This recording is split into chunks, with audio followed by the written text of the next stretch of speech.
So when we first started looking at Susan Minot's collection, Lust and Other Stories, one question just it kept coming up for me. What does it actually mean to give yourself away, piece by piece, to trade parts of yourself for these moments of closeness, only to end up feeling emptier, lonelier, maybe more unsure than when you started? Today, we're really diving deep into that question as it's explored in this pretty powerful book. Yeah, it really is a journey, isn't it? A deep one. Into, womanhood and identity. This collection, Lust and Other Stories, woman's journey of self-discovery. It's like this haunting picture made of desire, vulnerability, and just that quiet ache of growing up. And what really jumps out, I think, is Minot's writing style. It's so distinctive. She uses such sparse language, Yeah. minimalist almost. But every single word feels like it carries so much weight, like truth. Right. It's like she doesn't explain things to you. No, she just exposes them, puts them right there. Exactly. The sentences are short, often really brief, but the feelings they bring up, they're huge, profound. And what's fascinating about that brevity, that sparseness, Mm-hmm. is the effect it has, right? It's like she's inviting you, the listener, the reader, to fill in those gaps yourself. Yeah, which makes it incredibly personal. Yeah.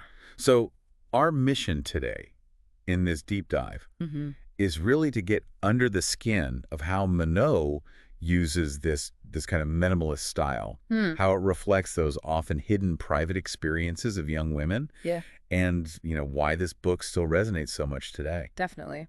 And to really get a handle on her approach, I think we have to start with the title story, Lust. Makes sense. It reads almost like a fragmented confession, this young woman recalling sexual encounters. It's almost like she's just ticking them off, like tally marks on a wall. It is stark, yeah, almost clinical, like you said. And what's really striking in Lust, I mean, it jumps right out. The men are nameless. Exactly. They're completely nameless. Their identities just don't seem to matter in the story. Because it's not about them. Not really. It's all about her. Right. Her experience. Right. And the central theme that comes through so strongly there is, well, it's the disintegration of identity, kind of crumbling under the weight of being wanted, but never actually truly seen. That difference feels so important, doesn't it? Being desired versus being truly known, truly seen. How does the way Minot describes these encounters really show the impact of not being seen on, a young woman's identity?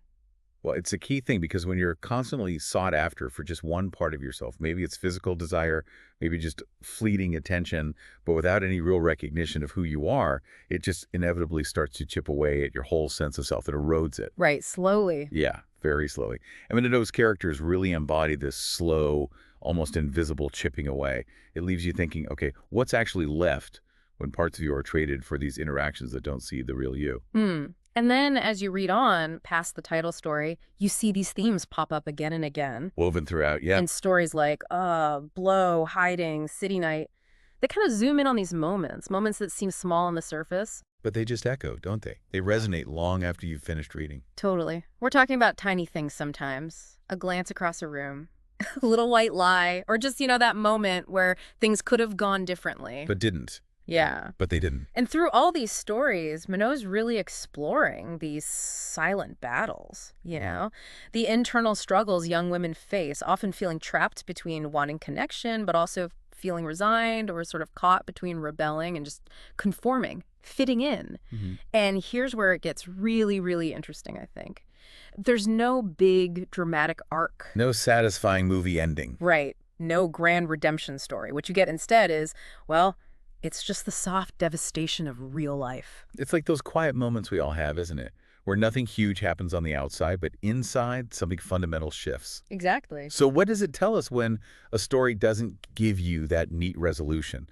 When it just offers this raw, maybe uncomfortable reflection of an experience? Well, it kind of strips away our usual expectation of a tidy narrative, doesn't it? Yeah. It forces you, the reader, to face the reality that actually a lot of life's important moments don't have neat beginnings, middles, and ends. They just are.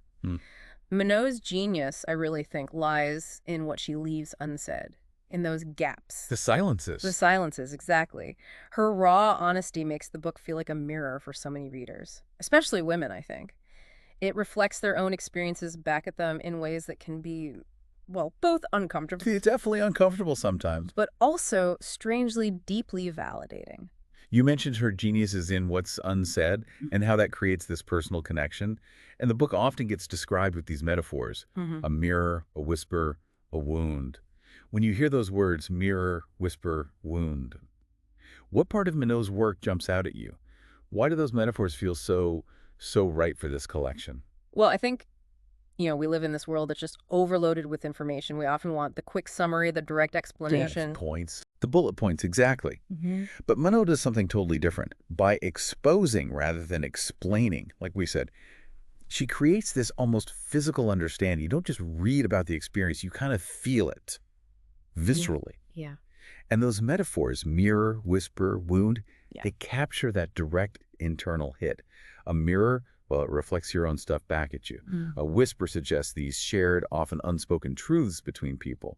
And a wound that points to the pain, maybe, but also the authentic recognition of vulnerability. I see. So this emotional connection, it kind of bypasses the need for lots of explanation. Yeah. It leads straight to this deep, immediate insight that just sticks with you. That really does cut through all the noise, doesn't it? Gets right to something fundamentally human.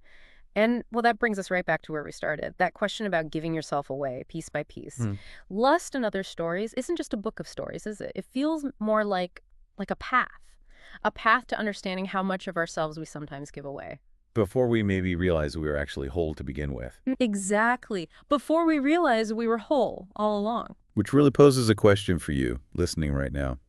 If you ever found yourself questioning your place in someone else's story, wondering where you fit, well, maybe this book could help you start writing your own.